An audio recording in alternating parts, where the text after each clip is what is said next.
Hey y'all, welcome back to another episode of Soul Chat Saturdays. It's your host MYWYA. If you're new here, welcome. We're glad to have you. Thanks for showing up and thanks for tuning in. So today might be, or this series actually, maybe not even just today. Today might be a little bit of a rant.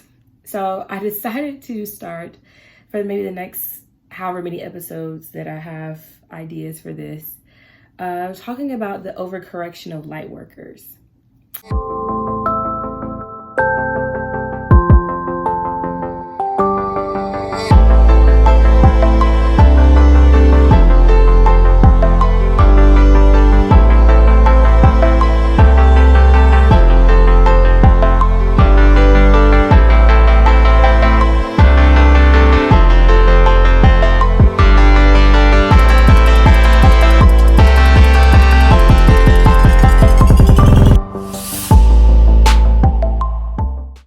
Now, one of my ideas for MYWYA and one of the reasons why I began MYWYA, and in addition to what I've told y'all already, was because I've noticed that, not only are we leaving ourselves behind, not only are we not able to connect with who we are right now, I noticed that a lot of people who want to be light workers, who wear that title, who identify with that, people who are actually genuinely heart-centered, I noticed that they have blind spots. And I'm going to include myself in this group, so I'm going to say we, and this is why I have this perspective, because we can only mostly talk about the things that we know, and so I'm going to include myself in this perspective. Us that identify as light workers or heart-centered or just genuinely heart-centered people, we tend to not see ourselves very clearly at all. And when I meet people along my journey that have this idea about themselves, that want to do good for humanity, and then I experience a certain aspect of them that is like, oh, like, you kind of toxic, or you got some stuff to work on before, you got some blockages essentially. And so it's going to be a little bit of a series with this, because there's a few topics that I definitely want to kind of get into. So today I'm going to get into one of those, and I'm going to name it Namaste My A. So I want to give y'all a little story time. So I'm on my way to a festival. I'm with my best friend, and we are catching a ride with one of her friends. And this guy, he comes across cool. He's like, he DJs, and he just seems like a cool guy. And he has all these crystals around him. Like, we visited his studio. He has crystals all up in his studio. He has like this sticker on his car right beside his steering wheel that says Namaste. He's very generous, so he paid for an extra day for us to go to the festival. So we went to a festival for 4 days instead of 3 days, and just, come across as a very nice guy. Now, maybe a day into the festival, little bit by little bit, that layer starts to come off, that I don't even want to call it a facade, and I'm gonna get into that a little bit, but there's another side of him came out, and he ended up being basically like a narcissist. I tried to have a conversation with him. There were some things that went down that he hurt my friend, made her cry during the festival. There were some other things that rubbed us the wrong way. So me wanting to not run away from confrontation, me wanting to work it out, me wanting this to be a very good trip, I'm like, we can talk about this. Like, we're all loving people. If you're not watching this on YouTube, I have my hands in the prayer position. Like, we're peaceful people, right? I can confront him with this, and I confront him very unarmed, disarmed, trying not to have my ego in the mix, trying to listen, be open-minded, all those things that you should, in my opinion, come to a conversation with when you're doing conflict resolution. So, and immediately I get gaslit. Immediately I get the cold shoulder. Immediately all the dysfunction came out. And then it just kept spiraling from there. To at one point he was threatening to leave us at the festival because him and my friend got into it. And then that's when the other side of Asia has to come out, because you're not gonna disrespect my friend, you're not gonna make her cry and then threaten to leave us. We're in a completely different state. Like, you're not gonna do this.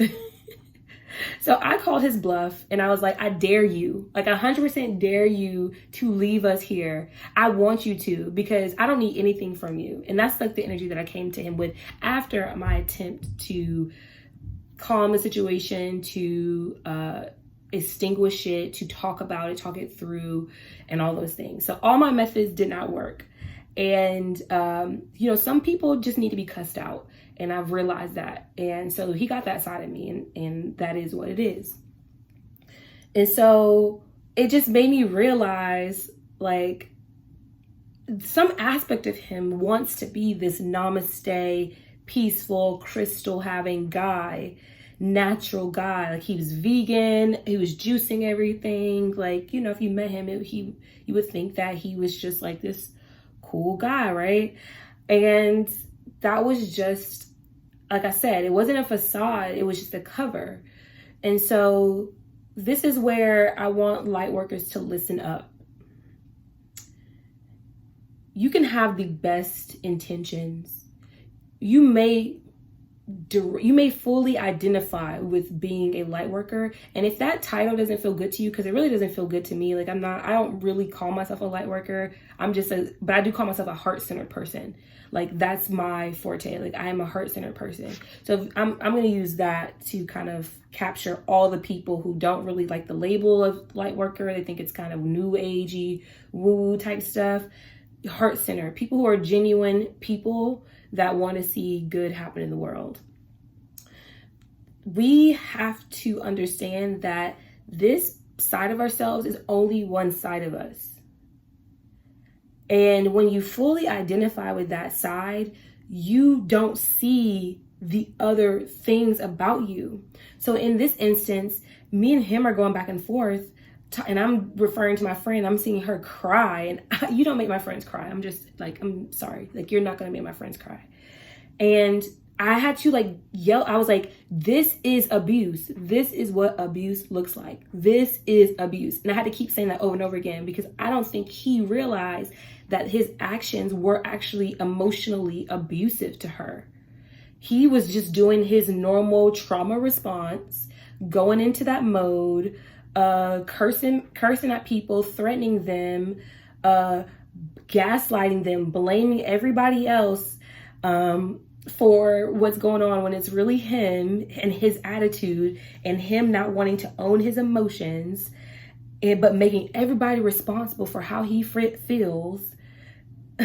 It's like so much. It's like Narcissist 101, but I don't like, that's a whole other topic about the narcissist title.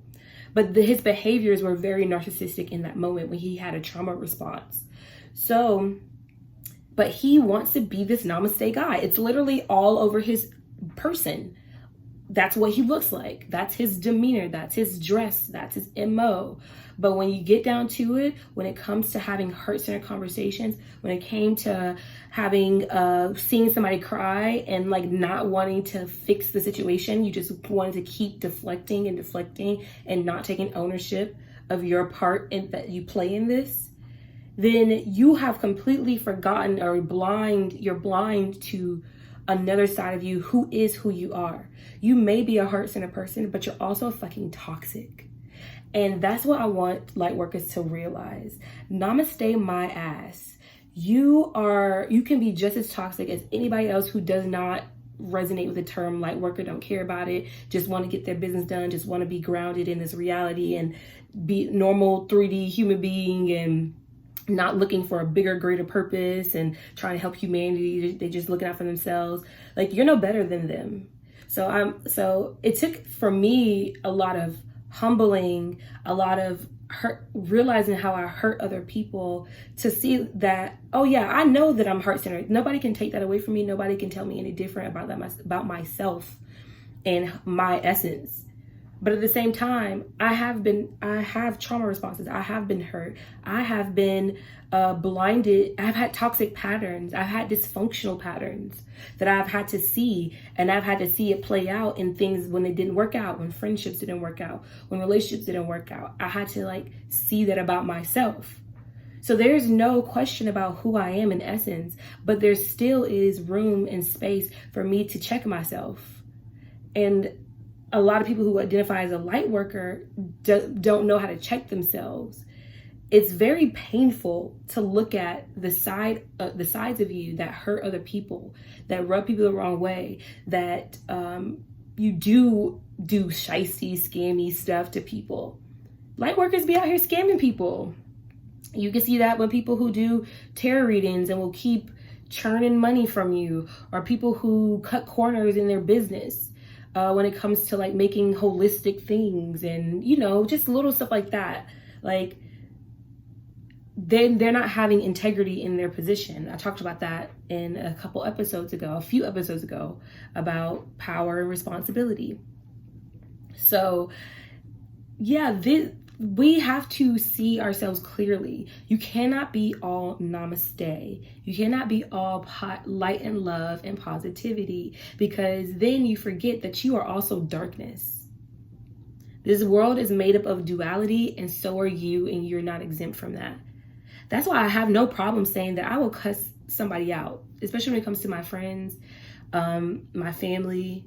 That does not bother me, does not make me feel like I have failed in some way. That does not make me feel like I am a bad person, that I'm not a heart-centered person. I'm very heart-centered.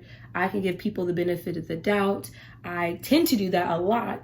I tend to have a lot of grace for people. I tend to be able to see all what led up to this, and this is why they act this way, so I make excuses for them. And that is a complete overcorrection on my part. Overcorrecting, trying to make up for the lack of compassion in this world. But that hurts me. So I'm learning that balance as well. So nobody can take that away from me. But I will cuss your ass out if I see you not having integrity in your position. Whether it's a friendship, whether it's like parenthood to child, whether it's any type of relating experience with other people, you have to have integrity in that position. And if I don't see that, and I see you hurting somebody, especially somebody that I personally care about, I'm not above the darkness, baby, you know? I'm not above it. So it's one of those things. You have to know that you are also darkness. You cannot forget about that. And your darkness needs to be integrated. So yeah, in this case of this person who was completely acting narcissistic and gaslighting and not taking ownership of his own emotions and deflecting it and blaming other people for his emotions, you can turn that into first you have to see that you do that is a way that you relate to people, and that's how you handle conflict, and it is not good. It is not helpful. It is not, it has no solutions to it. So you have to see that about yourself. Then you have to forgive yourself. You have to cry it out. You have to realize that, oh my God, I'm not this perfect person. A lot of light workers feel like they can do no wrong, or that their wrong is minimized. It's not that big of a deal. No, you can be that person that hurt somebody. So see that. Then you have to humble yourself and act and know that you don't know everything. So you have to humble yourself and be like, oh my God, like I still have so much more room to grow. I may be the most yogaist of yoga folks. I mean, maybe the most meditative of meditators, the most fasting, praying, spiritual being ever. That's not all of who you are. You got darkness in you. It wouldn't be complete if you didn't have darkness in you. So see that darkness and make sure that your darkness is not hurting other people. You can be dark. There's nothing wrong with the dark path, the left-hand path. That is also very spiritual. So there's nothing wrong with that. Like I said, I can cuss somebody out, but that darkness, quote unquote, side of me is going to do it at the aid of my friends. So it's still love. So I can be okay with that. You have to find your balance. So namaste my ass. Stop just looking at yourself as this one-dimensional being, because you're not. I'm here to tell you that you're not. Congratulations, and also take ownership of that. You know, it's a beautiful thing, but it's also a responsibility when you know that you're not one-dimensional. You have other parts of yourself that need tending to, that need to be roped in, that need to be cared for, that need to be checked, essentially. Allow other people to tell you about yourself. Know who you are at the same time. Like I said, nobody can ever take away from me that I'm not heart-centered, ever. I know myself. But I'm also humble enough to hear if I hurt somebody. And the difference between me and you is that I'm going to actually try to make changes, and I'm going to listen, and I'm going to take it in. I'm going to breathe. And I'm not going to try to defend my ego. I'm going to listen to you, especially if I care about you. I want to know if I'm hurting you. Because what kind of relationship is that if I'm not willing to hear? If I'm not willing to change, or if I'm not at least willing to consider that maybe I can do something differently. And if I can't do anything differently, we can have a conversation about that too, and figure out how can we relate to one another without either one of us compromising on who we are and what feels good to us. So nobody can ever take that away from me. And at the same time, I can still be told about myself. Stop taking everything so damn personal. Just because I say, like, if I was to talk to that guy again, which I am not, you only get one chance, boo-boo, with me. And that's completely done. But if I was to have a conversation with this guy down in the future, I would explain to him, you know, I should be able to have the space to be like, this is how you hurt people. This is what you do. This is your pattern. This is my experience of you. And my expectation for him would be that he would listen, and that he would take that into account, and he would see how that's true in his world. Because I'm not blind. I'm not dumb. I'm not making things up, because who got time for that? I do not. And I hope you don't either.